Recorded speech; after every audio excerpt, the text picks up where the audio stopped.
911, what is your emergency? Every day, emergency services call handlers expertly deal with those in desperate situations. When we pick up 911, you never know what type of call you'll answer. Taking calls from terrified victims. This is not a joke. I'm gonna die. I'm gonna bleed to death. I'm afraid. No, you're not, sir. To listening to cold-blooded killers. My friend and I got into an altercation. I am the only one who came out alive. Are you telling me you killed somebody? These are the stories behind the emergency call. I can honestly say I could never have been trained enough for that call doctor. With never-before-seen footage, we explore the real story behind the most shocking emergency calls. My son fell in with a gorilla. He's dragging my son. I can't watch this.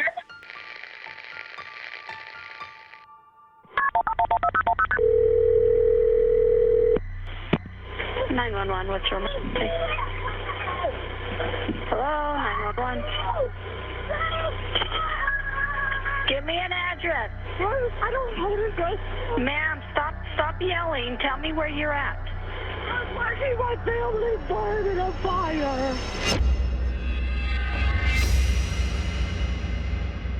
There's a fire? Oh, the helicopter crashed. A helicopter crashed? Where at, ma'am? What highway are you on? I'm on the highway. Is there anybody else with you, ma'am? I'm alone. My family's burning.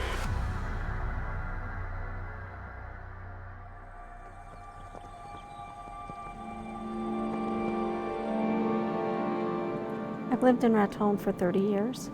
It's a very small, friendly town. I'm a 911 operator. I've been dispatching for 14 years. My most major calls are probably car accidents on the interstate. It was an ordinary day. It was going as planned. I was training a new employee and waiting for my relief to come. I was ready to go home. It was about 7.5 hours that I'd been on shift. Then the call came in. 911, what's your emergency? Hello, 911. First thing I heard was a female's voice screaming, calling for help. At first I was not able to make out what she was saying. Give me an address. I began asking for an address, not really realizing what the call was. Ma'am, stop yelling. Tell me where you're at. I'm watching my family burn in a fire. Thinking it was something happening at a house. She had said fire, she'd mentioned fire, so I thought a house was on fire. There's a fire? Oh, the helicopter crashed. A helicopter crashed? I knew at that point that it was an emergency, a true emergency.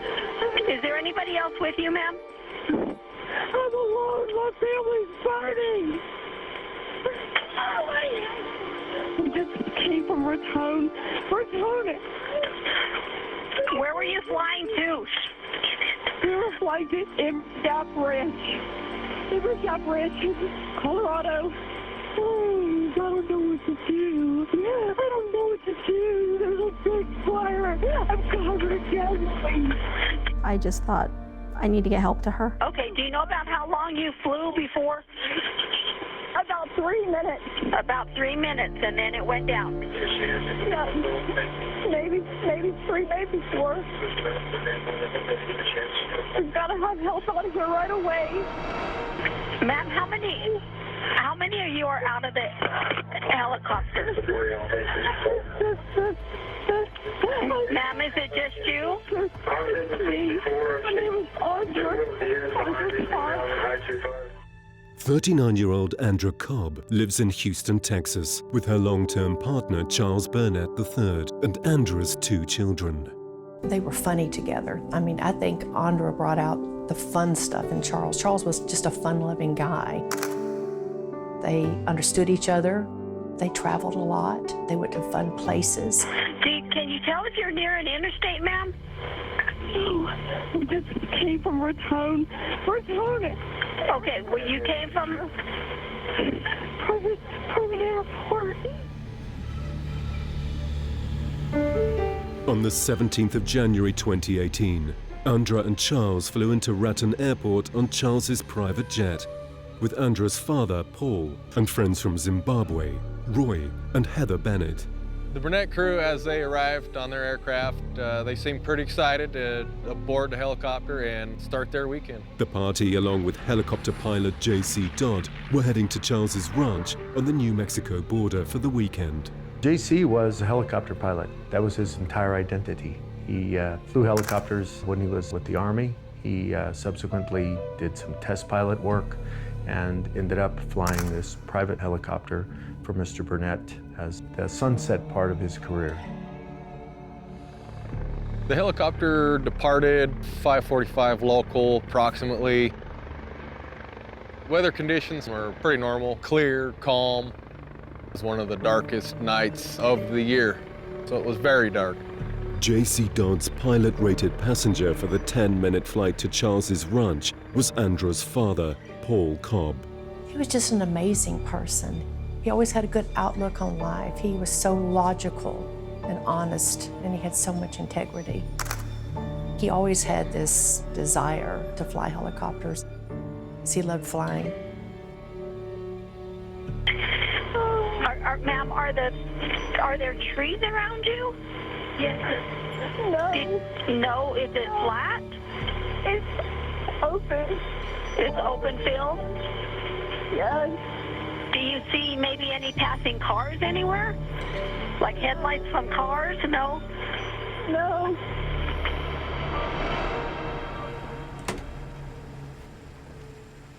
Just a regular Wednesday. I'd went home after work. My wife and I had had dinner, my son, and I heard the call come over his fire dispatch radio. Colfax 11, can you respond? Reference to a helicopter down? Do we know exactly where that's at? Negative. The caller does not know where she's at. The topography of Raton is generally flat, but when you think of a helicopter crash, you think of them flying into the side of a mountain. And so my first thought was, I have a special off-highway vehicle that I thought might be necessary. So I suited up and then loaded up that vehicle and then just drove to the area where I thought I would find the crash. On the way, every time that I found a fire department truck, I would stop and talk to them. And there were 10 fire trucks and other state police officers and sheriff's department people just kind of driving around. They don't know where the crash site is either. They haven't located it. Nobody knew where it was. As rescue teams desperately tried to locate the downed helicopter, Andra, alone in the pitch-cold wilderness, was still on the phone to emergency services. I have a ranch hand, a man, Marty. He takes care of the ranch when we're away. He will know better. I'll tell you where we are. I call him and I leave a message. He doesn't answer. Okay, ma'am. I called Marty. I left him a message. He didn't answer, but he's going to call me back, okay? With the realization that no one knew her location, the reality of the situation hit home for Andra. Oh, God. Should I maybe, so I can't feel my fingers. I could barely hold the phone. I'm such a mess. Okay, your arm and your fingers hurt. Is there anywhere else? Are you bleeding anywhere, ma'am? I don't know. I can't see. Oh, my God. Hello? Oh, my God. Oh, my God, Roy. Roy Bennett. Roy Bennett. Roy Bennett's head just open. Okay, he's alive? Yeah. Roy is alive, but his head, he has a really bad head wound. 60-year-old Roy Bennett was a Zimbabwean politician fighting for political reform in his homeland.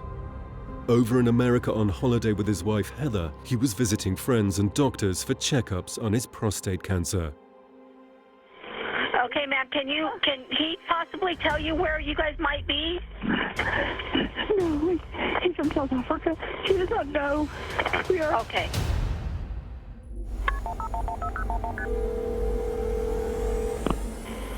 What's your emergency? Hello. Yes, this sir. This is helicopter 658 Hotel. We're about 10 or 15 miles east of Raton. The helicopter's on fire. It's easy to see on a plateau. Okay, so you're east of Raton? Unbeknown to Andra, pilot J.C. Dodd managed to escape the burning helicopter. Badly injured, he was able to call the emergency services. I'll need a litter. Okay, and the other occupants, sir, you've not been able to have contact with them? I'm pretty sure they're deceased. Okay. The pilot believes he's the only survivor also. And I let him know that she and the other male party are both alive. JC, I can't move.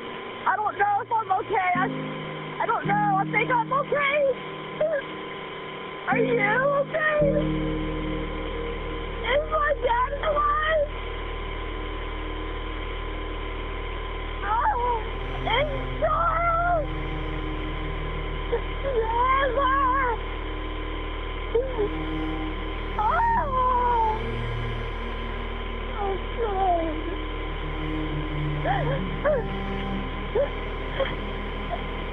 And they eventually found each other just by yelling. Now that they knew someone else was there, they began to call out names, each other's names, and they ended up together.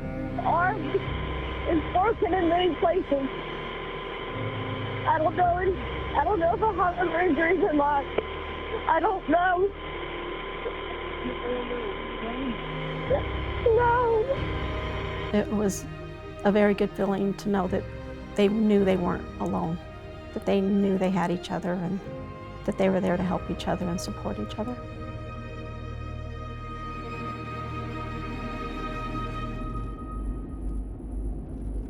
There's several county roads in the area. I took one just on a hunch, and I got to a certain location where there was a gap in between two little hills, and at that point I could see flames, I could see fire.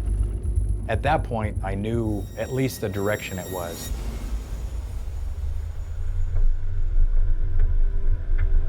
When I finally realized what direction to go, driving on that county road towards the flames, you drive by Bridger Petrini's house on the Teal Ranch.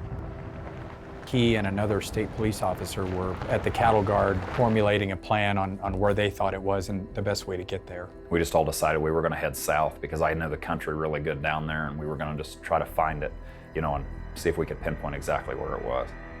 Audra, can you hear me? Okay. Okay, yes. Ready? Hello? I'm just trying to get Jason away from the fire. One of the male parties was having to roll away from the flames, and she was helping to help him roll. Jason, come on, you're gonna have to move, baby. Come on. Come on. I'll get you a second and help you. Don't pass out. Oh. Oh, oh, oh, oh, oh, oh, oh, oh. The fire is spreading, and we're not so mobile. Ignoring her own injuries and her own pain, just trying to help him to get away from the flames. Stay strong. Come on. Ma'am, you're doing good, Audra. Talking to him, you're doing really good. Come on, JC. Come on, speed, go, get it. Good. Ma'am? Yes. Okay. They think they may have located you, okay? They do see a glow up in the mountain area. 25 minutes into Andra's phone call, rescue helicopters started heading in the direction of the downed helicopter. I continued to reassure her that they were coming, that help was on their way. They knew where she was, and they were on their way. It was just taking a while due to the terrain to get there. Where the helicopter crashed was extremely inaccessible, no roads, very, very remote region of the ranch, so it made it extremely difficult for the responders to get there, just with a lack of roads or access altogether. It was very difficult and slow. The crash occurred on a mesa, which is a very, very flat mountain. So it's very steep on the sides, but then on top it's flat again. So lack of being on the side of one of these mesas in a rock pile, it could not have been in a worse spot on the ranch just due to remoteness and lack of access. So it's very frustrating because you want to get there as fast as possible, and out here it's so rural and there's such limited access. It's kind of wilderness-like. It's frustrating because when you think people are, could potentially be dying, you want to get there as fast as possible. Ask them the ETA. Where are y'all? Okay, they are at the Y on. They're headed up Eagle Tail. They've determined you're on Eagle Tail. Roy, please. Roy, please. Roy, please. Move it, buddy. I'm over here. God damn it, walk.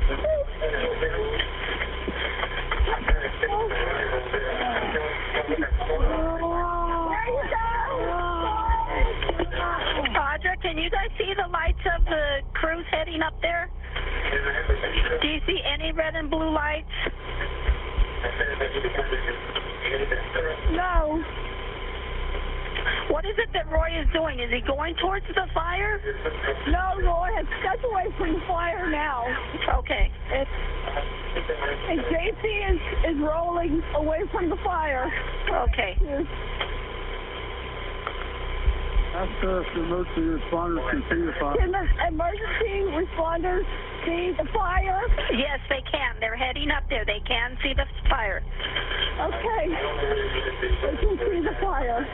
From the county road where Bridger's house is on to the south, it was really probably only about a half mile, but it was straight up. There's no roads on that south side of the mesa to get to the crash site.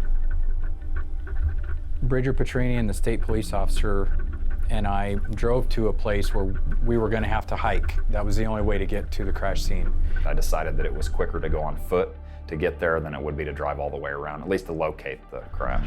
Since I had the special off-highway vehicle, I wanted to get there with that, and it was too steep to go there. So I did know of another road, so I left them. They hiked up, and I drove around to another road, which took me a little bit longer, but again, I wanted to have a vehicle there with us.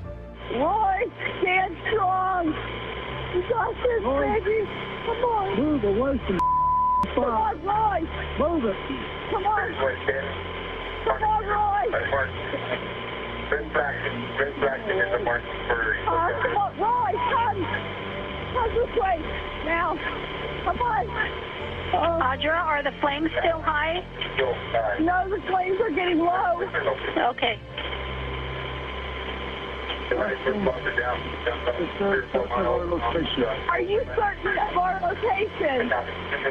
Yes, they are certain of your location, ma'am, and they are headed that way. We have helicopters headed that way also, okay? So I knew it would be a rough climb because I've been up that mesa before on foot, but it's navigable, and so we went ahead and did that way, and it was fairly arduous, but we had to help each other kind of up some cliff-type faces, and then we got out on top, and once we got on top, it's pretty open. Oh, hell. Freezing. Oh, I've got gasoline all over me. We're gonna have to hurry. Once we got up on top of the rim, we could see the fire, but also it was kind of disappointing because it was a lot further than what I anticipated, like a half a mile away from where we ended up on top. I just started running across there, going as fast as we could go to the fire itself. How are you doing, Audra? I'm very, very cold.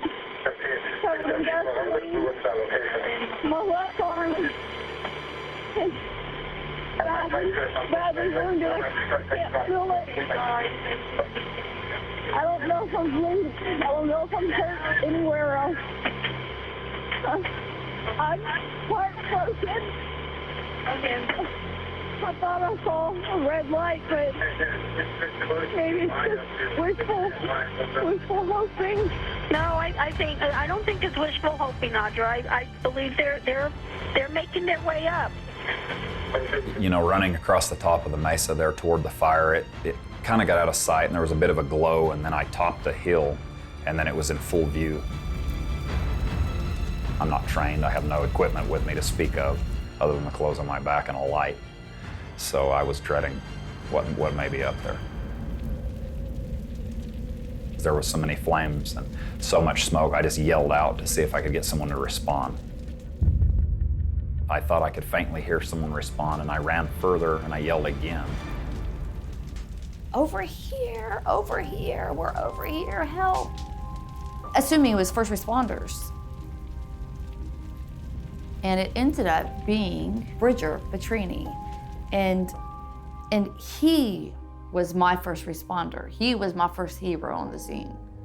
1 hour after Andra made her first 911 call, help had finally arrived. He immediately took action.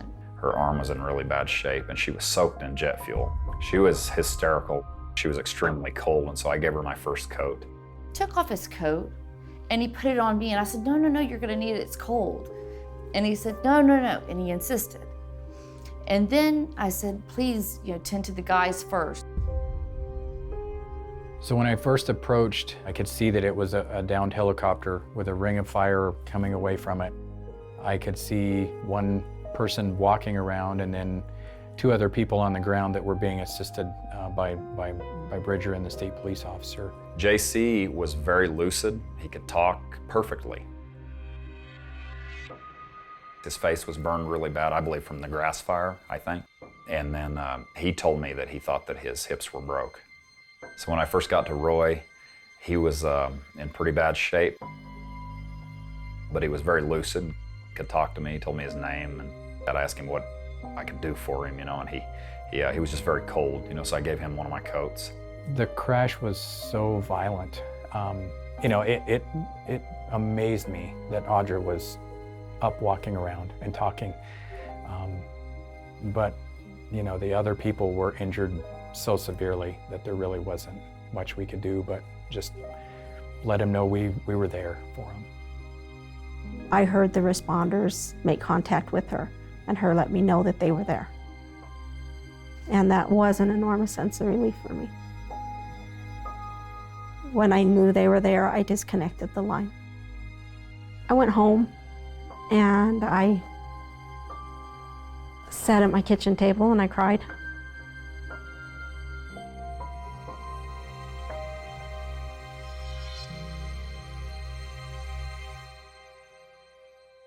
So I realized that, Roy Bennett became unconscious. The state police officer was doing first aid. They began the chest compressions, and I just lost it. I cried out, no, Roy, no. I was still assisting Bridger and the other survivor. I went back, and the state police officer said that Mr. Bennett, that he was tired of doing chest compressions and he needed relieved. I probably did chest compressions for probably about 10 minutes before a paramedic arrived and basically said that he was deceased. I just remember feeling really helpless because I'm not trained, in those fields either, and there was a minute there that I had to really step back because it's pretty dang emotional to watch someone die, and especially in that kind of a fashion. And it was really frustrating for me. And then I kind of told myself, like, you got to get a grip on yourself and get back in there because they need help. And that was kind of my tilting point, I guess. But I wanted to quit there for a second because it was pretty, kind of mentally traumatizing. Over an hour after the helicopter crashed, emergency services finally arrived at the scene. They put me into the ambulance and they needed to check my entire body. They had JC on a stretcher and they were gonna pull him in and lay him next to me. He was crying out, the pain, and I said to him, I said, JC, I'm here. It's Andre. And he's just said, the pain. And it was very hard for the first responders, the paramedics, to find a vein in any of us, and we're in JC or myself, because our body had retracted.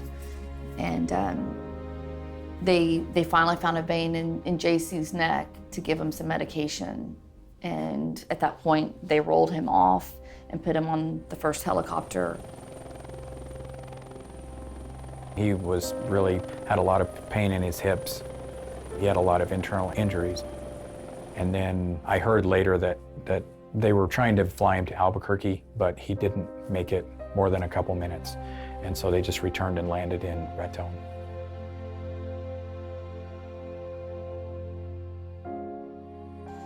They told me that they're going to put me on a helicopter and airlift me, and I freaked out. I said, no, no, no, no. And they said, look, we're going to give you some medication so you'll know what's going on, but you won't care. I'm like, please give it to me now, please. And they did, and got on board, and they airlifted me to Albuquerque, New Mexico Trauma Center. I thought this is it. It's a miracle I'm even alive.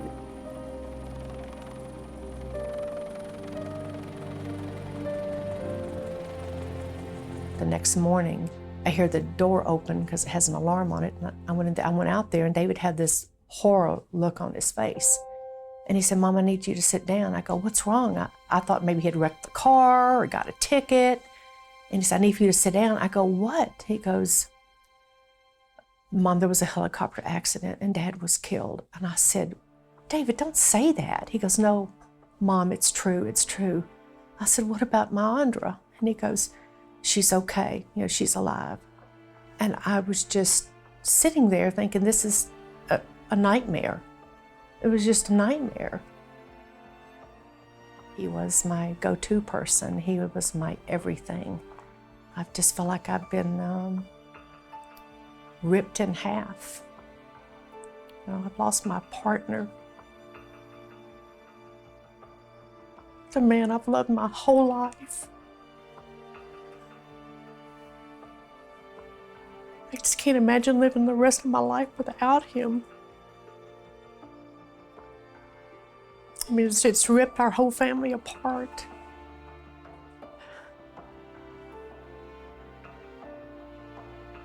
I think when we got the news, we were just devastated. This is really part of our family.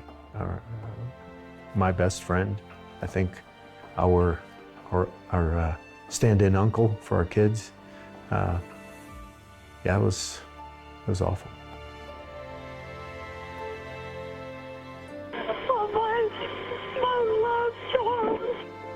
He lived life to the fullest. Anywhere he went, and anyone he ever spent time with, they have a story. It's always something exciting, always a story to be told. But he didn't just create lots of fun experiences for everyone, which he did. He was a philanthropist. He worked really hard to make a difference in this world, help those in need.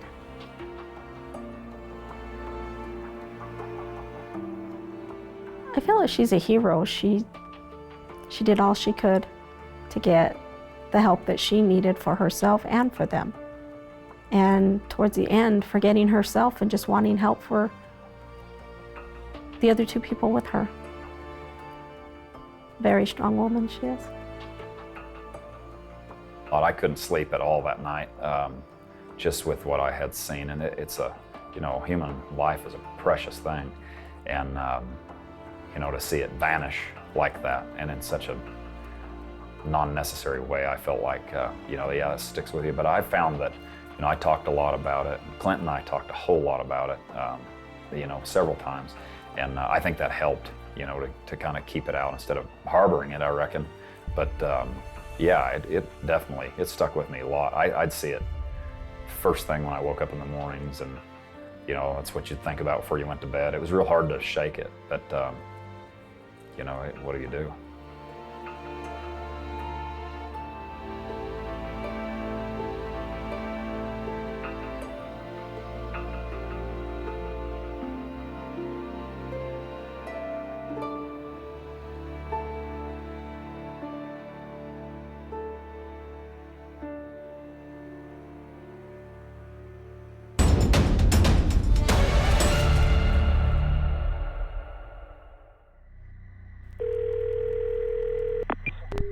On the floor. Ambulance patient breathing.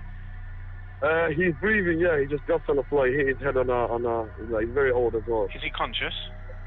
He's not conscious, but he's breathing. He's moving around a little bit, yeah. Right, he's moving around. Okay, what's the address of the emergency, please? Wadcott Street, N4. Wadcott Street? Yeah. Right, okay. So what's the phone number you're calling from in case we get cut off? 075.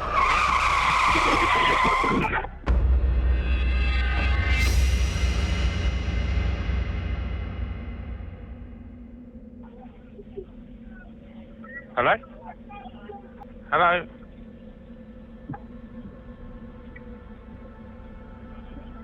Hello? Hello? Hello?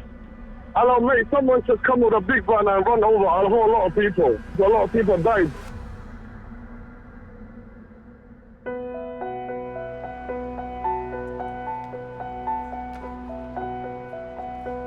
I've been an imam in London for just over 7 years.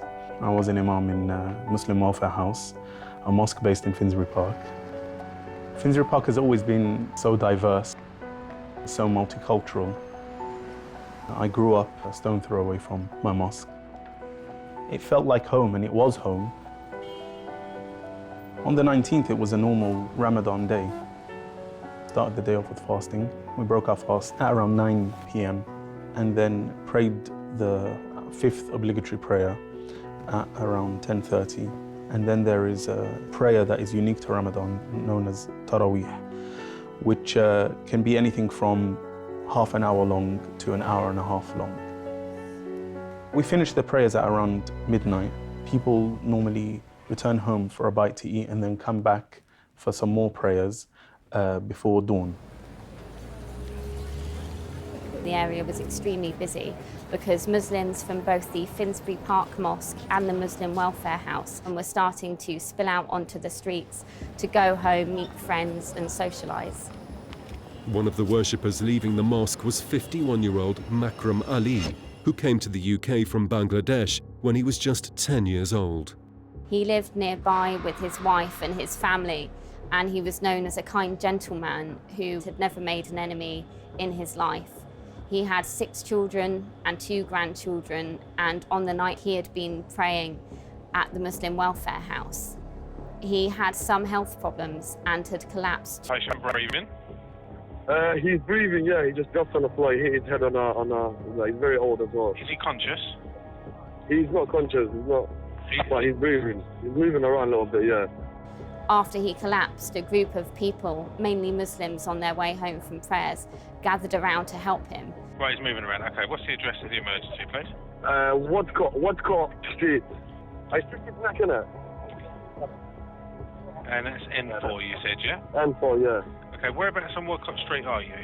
Right there, literally, at the start of Wadcott Street. On the main road, you can see us. So, okay, so are you by Green Road, are you? Yeah, we're right there. Wadcott Street, Right, N4, okay. literally, we're right there. Hey. Yeah, come on. Hey, check his leg. Right, okay. So what's the phone number you're calling from in case we get cut off? 075.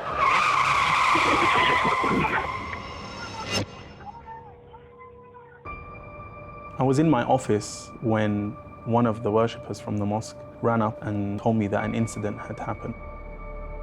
So I thought that there'd been a fight. So I intended to go and break it up.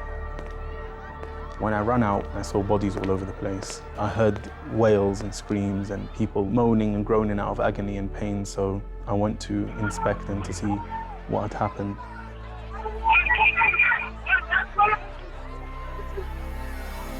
Hello?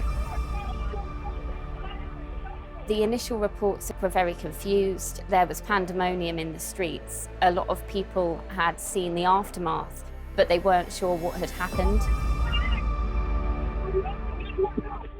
Hello? Hello?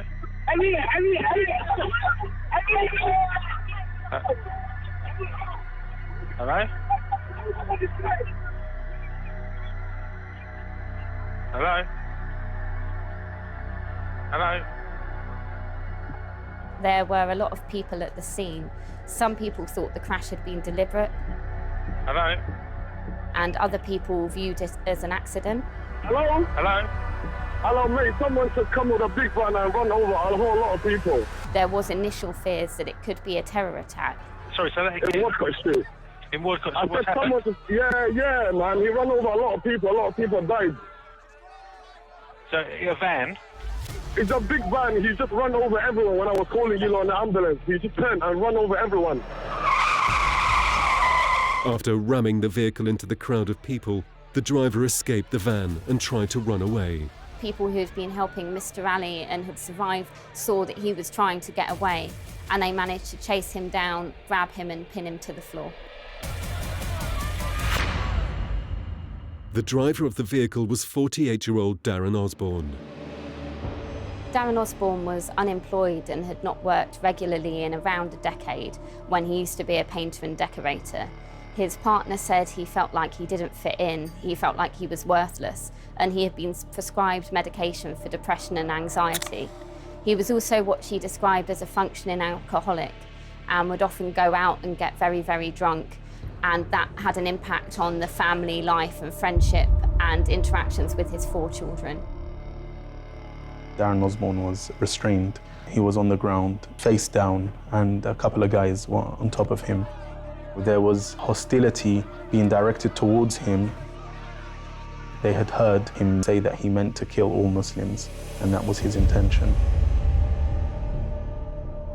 And while I was checking on the injured, I saw somebody kneel down and strike Darren Osborne. People who had survived the attack had very clearly understood that it was deliberate and that people were very seriously injured. In the moments afterwards, some of them became very angry and started to beat Mr. Osborne, and he was encouraging them.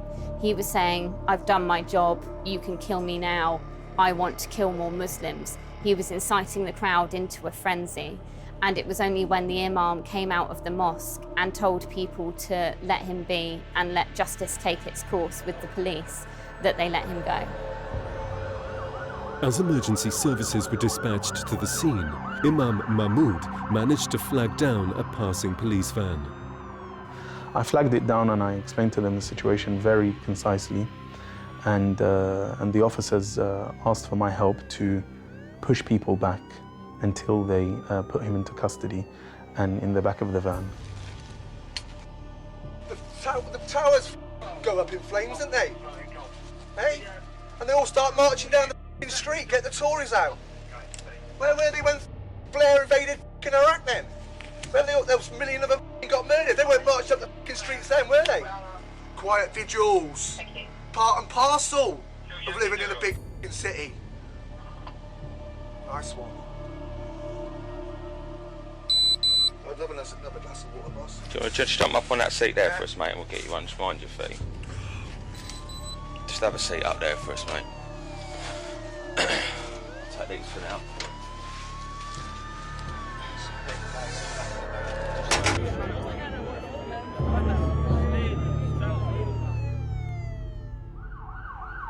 Darren Osborne was moved away from the scene very quickly, and it was several hours before the police charged him with an offence. And it was a lot longer before we knew that the attack was being considered a terror attack. Darren Osborne became radicalised in the period of just a month. His partner, Sarah Andrews, said she hadn't heard him voice racist or anti-Islam views until May, when they both watched a BBC documentary on the Rochdale grooming scandal together. She said that it made her feel angry, but she said it transformed him into a man obsessed with Muslims. She said he very quickly started looking for more information on grooming gangs, claims that white girls were being preyed upon by Muslims, as he described them, hunting in packs. And he started to focus specifically on terrorism, claims that Muslims had celebrated terror attacks, and that led him to far-right extremist group. She said that once she saw him consuming large amounts of this material, she tried to stop him, and it appeared to her that he was becoming brainwashed. She said that in retrospect he was a ticking time bomb, but at the time she hadn't realised the danger he would pose.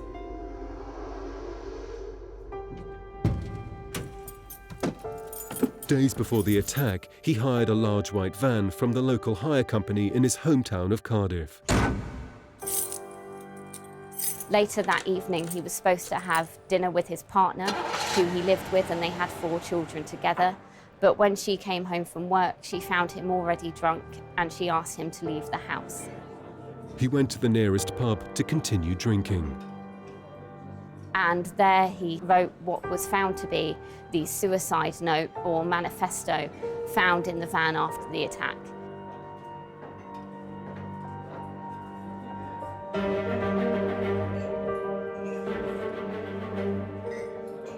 What it showed was that he had extremely strong hateful and racist feelings towards Muslims as a group. He blamed them from everything from terror attacks to grooming gangs to sexual exploitation, the refugee crisis. And he also voiced anger at people that he called Muslim allies, or people who had voiced support for allowing more refugees into the UK.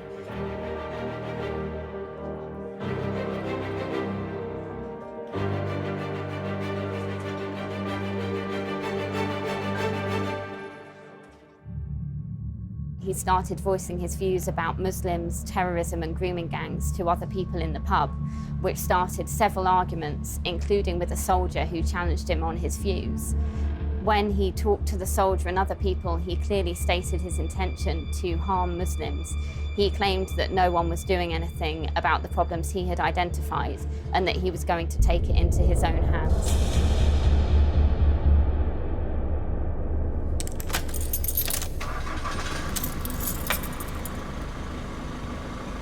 He left early on Sunday morning and started his journey to London. The drive from Cardiff to London took about 3 hours. He was heading for a pro-Palestinian march being held in central London. He had aimed to kill as many Muslims as possible, believing that most of the protesters would be Muslims and that they would be gathered in a dense space. But upon reaching the march, Osborne found a heavy police presence and high security, forcing him to change his plans. Darren Osborne quickly started looking for a new target. He started driving around London, asking members of the public in different areas where the nearest mosque was. When he saw the group of visible Muslim men who were mainly wearing religious dress to mark Ramadan, long beards and other signs of their faith, that he thought it would be an easier and quicker target than finding the mosque itself.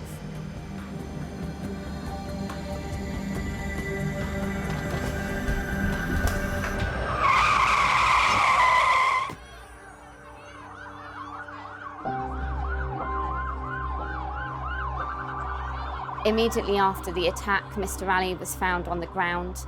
He had clearly been crushed by a van, and he had suffered what a pathologist called catastrophic internal injuries that would have killed him instantly. Paramedics did try and restart his heart, but they were unable to, and he was pronounced dead that night. 9 other people in the crowd surrounding him were seriously injured, and more people suffered light injuries. The people hit included men helping Mr. Ali, a group of deaf people, a man in his wheelchair, another disabled man with an artificial leg, and some women.